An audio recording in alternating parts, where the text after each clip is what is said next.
Hi, I'm Nicholas McGurr, author of The Afterlife and host for Stories in a Cemetery. You can find all my fiction works with themes of the afterlife on nicholasmcgurr.com. That's NICHOLASMCGIRR.com. As a writer, I do research, and that research is more than likely inside a haunted location or a cemetery. Like you, I'm curious about the afterlife, and always looking for a new topic for my next book. I hope you enjoy this episode of my research as much as I did in using it for my fiction works. Let's get into today's Story in the Cemetery.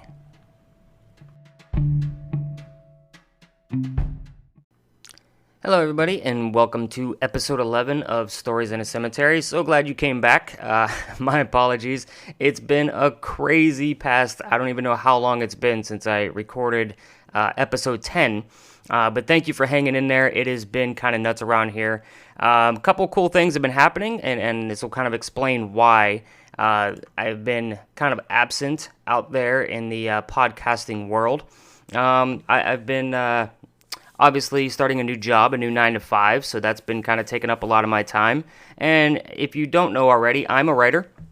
And of course, I'm in school still, so I'm working on a master's degree, and the class I was just in did entail a lot of writing and a lot of creating, so I was very busy with that. I actually I wanted to point out too that I was mentioned on the Graveyard Tales podcast. So if you're not familiar with that and you are a fan of this podcast, you're going to love Graveyard Tales. I did send them some few copies of my books. And, they did give me a mention on their Hellhounds episode. I will post a link to that in the show notes or the blog. So whichever one you visit, that will be where the link is at. I will make sure I post them on both. But again, if you love this podcast and you are a fan of dark stories and urban legends and myths and all kinds of cool stuff, Adam and Matt do a great job at doing all of their research and making sure that we get the full story and, of course, their hilarious opinions on the matter. So, again, that's Graveyard Tales, and you can check them out at graveyardpodcast.com. Moving forward with Stories in a Cemetery, I think I mentioned this in the past, but I haven't received a whole lot of feedback. Some of you did respond, so thank you for that. But I am thinking about taking the first 10 episodes, and of course, if you don't know already, there is a blog that is attached to this podcast. I want to take those first 10 episodes, and I want to put them in an ebook format. So if that's something that you would like to read or something that you might be interested in, and then, of course, it'll give you all the links of all the research that I do as well. Please post it in the comments. I'd love to hear from you. And, with that, there's a lot of ways to get a hold of me. I'm pretty much on every piece of social media, and you can find me at Nicholas McGurr on Facebook and Twitter. Actually, I'm at Nick McGurr, Nick McGurr Books to be exact. But please get in touch with me, or you can check out my website at nicholasmcgurr.com. And I did get a couple of comments that I just wanted to thank Miss Ashley for. She sent me an awesome review on the website. It says, "Great website you have here. It's difficult to find good quality writing like yours nowadays." Thank you so much, Ashley. It's greatly appreciated. It says, "I really appreciate individuals like you. Please take care." So, Ashley, thank you so much. I'm glad you're enjoying my website. And if you're listening to the podcast, thank you again. And also another way to get a hold of me is by signing up for my newsletter. It'll basically give you some updates on whenever I post a new episode and or a blog, or whenever I have a new book out. So who knows, I might have some new books coming. So if you love dark stories about the afterlife, I'm your new favorite author. But when you do that, I actually have a Please Tell Me a Ghost Story, and then you get a free audiobook. So super cool. I did record one of my novelettes. It's a very short book, about 45 pages, as an audiobook. So you will get a link to that whenever you sign up for my email list. And with that, I ask in return that you tell me a ghost story. So I believe that this person wants to remain anonymous. So we'll just call him Scooter. So Scooter sent me a little ghost story, and I thought I would share it with you guys. It's pretty cool. It just goes to show you, we've all had some type of experience. So Scooter tells me, when I was about 24, I had moved back with my mom and 2 younger brothers. She had just recently moved there herself. Anyway, I made a makeshift room in the basement, real small and tight. My youngest brother was about 5. One night I was sleeping and a cold chill came about. I turned my head and opened my eyes, and I think I see my little brother standing there, shaking his head side to side, and he had glasses on, which I thought were mine. I said, "Bobby, what are you doing down here?" And I put my glasses on the table. He just stood there nodding. I turned back over as I said, "You better go back upstairs to your room. It's late." As I lay there a few moments, I got freaked out. Whipped my head around and he was gone. The next day I asked him why he was in my room so late. He denied it, and him being so young, I figured he just didn't remember or forgot. A few weeks later, I found out a young boy was murdered in the same house many years earlier. And he wore glasses. I'm still freaked over this because it was so real to me. Now I fully believe in the supernatural. Scooter, thank you so much, man. I love stories like this because it tells me, I actually have goosebumps right now just reading your story, because we all have stories, guys. So let me know what those are. Doesn't have to be anything super long, or even if you're just a believer because of a specific reason. I'd love to hear from you. So head over to my website, hit that Tell Me a Ghost Story link, and by all means, you will just get random updates from me whenever I post something new, and that way you can also continue checking out this podcast. So again, guys, that's my intro. So that's pretty much what's been going on in my life, in my writing life. It gets a little crazy sometimes, and sometimes there's priorities that we have to take, like the 9-to-5 job that pays the bills. And of course, you can always support my writing career by buying books, or you can head over to Patreon. So enough about all of the things that you can do to support me and make sure that I can continue creating awesome episodes and blog posts and books. So let's get into this week's, or this month's rather, because of my lack of my absence. So I was actually at the old Charleston Jail. So super cool, super creepy. I will tell you, I did not take the actual tour. There are tours that you can take inside the old Charleston Jail, but me and the team that I took with me, none of us wanted to feel jaded by some of the stories and urban legends that were wrapped around it. We just know that it's one of those very common, you type in anything haunted in Charleston as a Google search, and you will find the jail that pops up. It is relatively abandoned. There has been some upgrades to it, as I found through the research afterwards. But I took 3 visits to this place, and I'm going to tell you why. So the first 2 visits, we used the normal apps. So if you've been a fan of this show and you've been listening, you know that me and the team, we were just using simple apps. And they're kind of hoax and party type apps where, you can use a spirit box, which kind of uses radio signals to, portray words on the screen. And then you're able to save those words in a list. So I was able to research that list and, through other investigations that I've done in the past. So I don't even really like to call them investigations, because I really like to say that this is fun for me, guys. Investigation sounds like way too much work. When I'm researching and looking into some of the things that actually happen when I'm on a location, that's the fun part. And that's just the writer in me. I love doing that kind of thing. But we used an app that would, portray that as a spirit box, and then we would also use an EMF detector. And as I've talked about before in the past with the EMF, that detects any electromagnetic fields. And with it being on a cell phone, a smartphone, I have no idea how it works. All I know is that I tested it on several electronics and high electronic areas around my home, and it actually picked up signals, and it was working. It was working out great. But on the third visit, we actually took a real spirit box, which is kind of like a handheld radio with a little speaker attached to it. And it kind of speeds through radio signals, and whatever words come through that you can hear in its entirety, those are the words that we were kind of researching. So the other piece that we took was an actual EMF detector. It's a K2 EMF detector, and there's a picture of it on the blog post for this podcast. So make sure you go over to nicholasmcgurr.com and check out Old Charleston Jail's podcast, the blog there.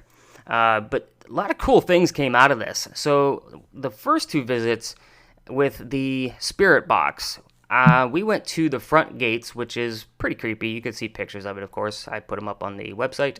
But a lot of names came through. And the funny thing is that the names that came through, all of them could either be first or last names. So with that being said, I still want to go to... I did some research, and I was able to find a few pages of the roster that they would use to, check in the inmates. But some of the names that actually came through were really cool, and you'll notice that they were first and last names. And it could, like I said, they could be either or. Kennedy, James, and Madison. If you think about that, some of those could be first names or last names. There is some more pages, obviously, that can be researched, but those are actually in a downtown Charleston library that I just haven't had the time to get down to start investigating some of these names. I thought that was super cool.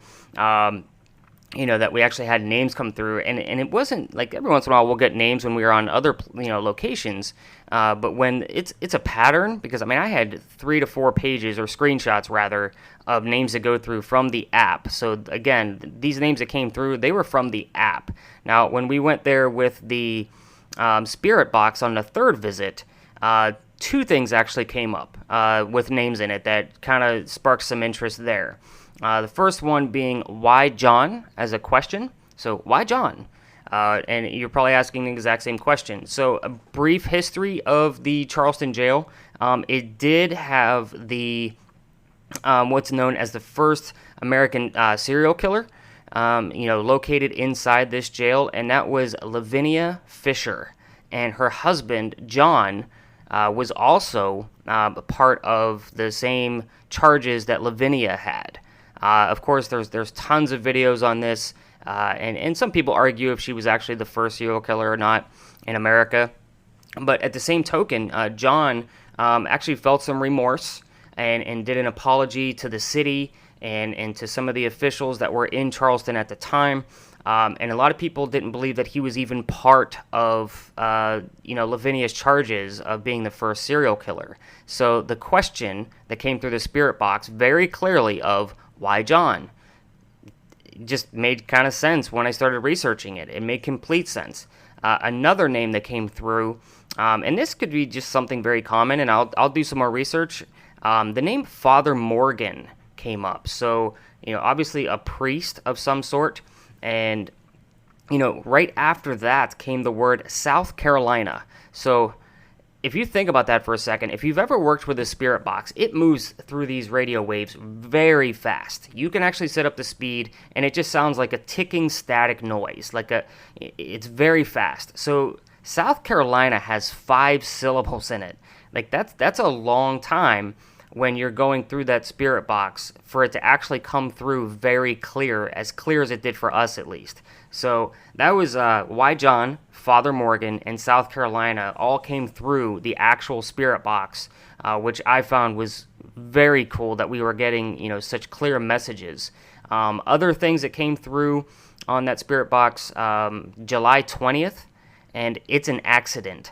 So July 20th, I couldn't find any relevance to this, but it might be when I go down to the Charleston Library downtown and I'm going through that roster to look for those names, I might come across something with that July 20th and might, find something that sticks to one of the names maybe that came through the Spirit Box app on the cell phone.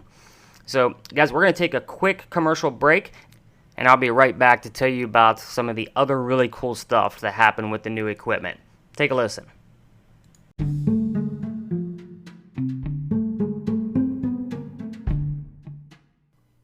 Hey guys, this week's sponsor is The Life Tree, a novelette about reincarnation into trees. It's the first in the series, and you can get an audiobook copy of it right now by going to my website at nicholasmcgirr.com. That's NICHOLASMCGIRR.com, and go to the Tell Me a Story tab. That's it. Tell me a story of an experience you've had, and I'll send you a free copy of The Life Tree. You'll also get updates to my blog, newsletter, and this podcast.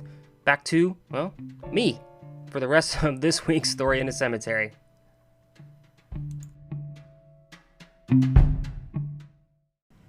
Okay, we're back. So, guys, thank you so much for allowing me to throw my own commercials in there. By you checking out the website and or my books, it does show that you guys want me to continue creating content here on the podcast, and of course to continue writing, which is something I'm going to do anyway. Let's face it, it's just something that I do. But anyway, let's get back into Old Charleston Jail. Super cool stuff here. So we talked about the Spirit Box app, and we talked about the actual Spirit Box. It was kind of cool with this, location. I had to change up how we did it a little bit. Of course, I told you with the app, I'm able to take screenshots of the words that come through. But with the Spirit Box, I really don't have, I can't handle all of this equipment on my own, so I took a small team with me, just some family that, was really interested in, taking a deeper look into the Charleston Jail. But I also used a voice recorder, so I was able to go back and listen to all of the spirit box, and the person using it, I had them repeat everything that they heard directly. So in case I couldn't hear it on the voice recorder, I was able to at least hear it audibly from another person. So again, I will validate that everything that this person said to me was true, because some of the stuff just didn't make any sense at all, and I wasn't able to validate it through any kind of research. So I mean, it's not that I won't talk about stuff that I can't validate, because let's face it, guys, not all of us have experiences. And, when I don't have a full experience, so if you listen to the Yorktown episode just before this one, I didn't have any personal experiences, and maybe I'll go back with some of this new equipment, but sometimes a place is just haunted and you just have to accept it for what it is. This is a process, for some of us that actually do this, and of course there's TV shows that are always going to hype things up, and make things super exciting all the time, but the Yorktown episode, kind of proves that, we just accepted it for what it was. It was very cool to go and, just research and look into what the USS Yorktown was about. So the validation is definitely there with the old Charleston Jail. I will say that this place is definitely haunted. One other thing I did want to point out, and I did this on the blog as well, is that one of the first 2 visits, I can't remember which one, where we were just using the app, the word chair came through. So CHAIR, chair. And one of the cool things when I was researching later, like of course I'm watching YouTube videos and, doing that kind of thing, I was able to come across a video about a wheelchair that is inside the jail that is said to be haunted. So super cool. I did post a link to it on the blog, so if you want to watch that YouTube video, I did post a link on my website, so make sure you guys check that out. It's really cool, and plus it gives you a really good history of the place, of people that actually do the tours and things like that know more about the urban legends and myths and all the cool stuff around this place. So let's start talking about this EMF detector that I have. Super cool. I've never used one of these directly before, but thought it would be a nice enhancement, for researching places like this. The app, it did its job, but again, I can't really validate a whole lot, other than a few hotspots that I found in some other locations in the future, on future episodes rather. I have all of the material. I just need to publish it in, podcast and blog format. So at any rate, the EMF detector wasn't really giving us much. At first, one team member was just kind of, holding it and trying to keep an eye on it. It doesn't make any noise. You just kind of have to watch the lights. And what's cool about this is, on TV shows and, when you look at some of the way these paranormal investigators use this machine, they'll use it to actually try to communicate, which is super awesome. So it goes from blue to like a pinkish color. And then, of course, there's LED lights for each kind of part of the graph. So they will use this to, hey, flash up to red if you are here. Flash red twice if you don't want us to be here, those kind of things. We weren't using it that way. We were just simply using it for hotspots, and it kind of gave us a signal when we were just touring around the building. Again, we never went inside, so this was all done outside the building. So in the back of the building, I did post a picture of this as well. There's a set of stairs where it looks like kind of like a watchman would kind of look over the yard where the inmates would have their outside time. And it was super cool because once we got to the bottom of the stairs, like the EMF detector spiked several times and was just kind of wavering all over the place. So it's definitely, and we weren't anywhere near any kind of electrical equipment. And usually you got to be within a pretty close proximity of any type of electrical anything for this thing to even give a reading off of the first level. So very cool that it just started spiking, and it was all over the place, to be honest with you. I mean, it was just moving left and right. There was no pattern to it. I was standing still, and it was just going berserk, which was pretty awesome. So I actually went up the stairs to where the not even night watchman, just the watchman would actually stand, and it gave no activity at all. It was close to the building. I put it up next to the building, and it gave no reading. I go back down to the stairs, and it started going berserk again. So keep in mind, like, that's about 15 feet roughly away from any, I don't know, maybe not quite 15, maybe 10 to 12 feet away from the actual building and anything else around us. So at the bottom of the stairs, There was nothing going on except for the EMF detector getting a strange signal. And that's when some of the words started coming through, like South Carolina and July 20th. So as we continued to tour around the other side of the building, one of the team members actually starting to feel a little disoriented.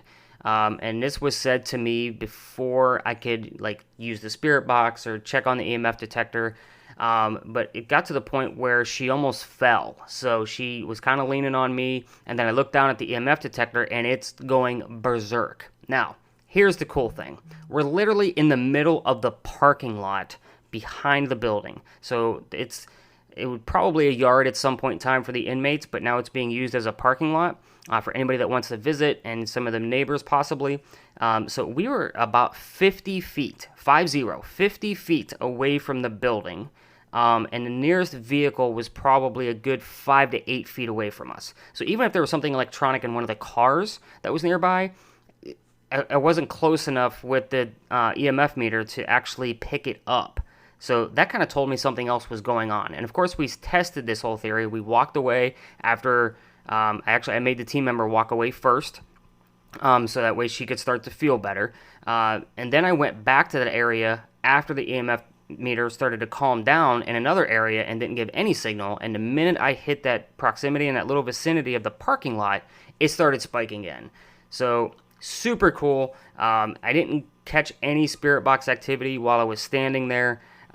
So it was literally just the EMF meter that was going berserk. And then, of course, I tested the bottom of the stairs and the back of the building one more time just for, research sake. And again, it started going a little berserk again.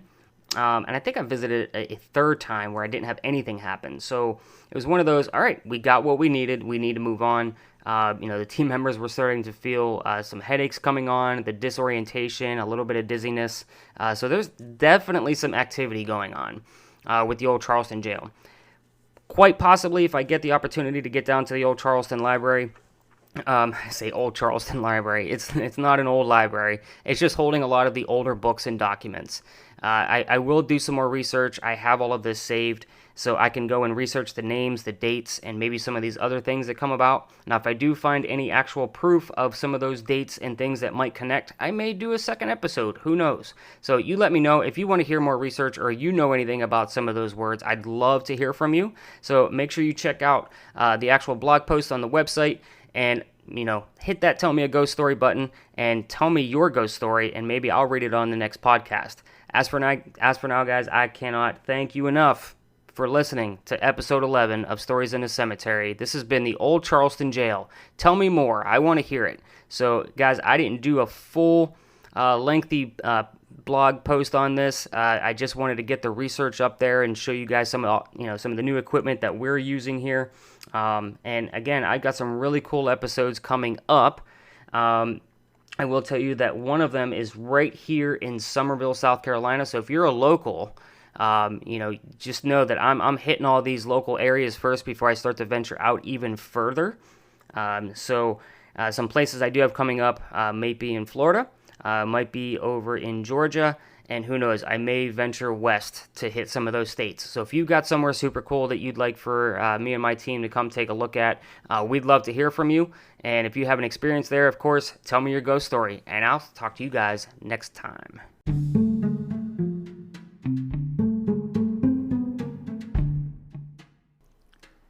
Thanks so much for listening to today's Story in a Cemetery. Be sure to check out the show notes with pictures and bonus audio sections on nicholasmcgurr.com. As you know, I'm a writer, and now you have another story that inspires me to write my fiction works. Be sure to share this episode on your social media or leave me comments on the Stories in a Cemetery Facebook page. I'll see you next time with another Story in the Cemetery.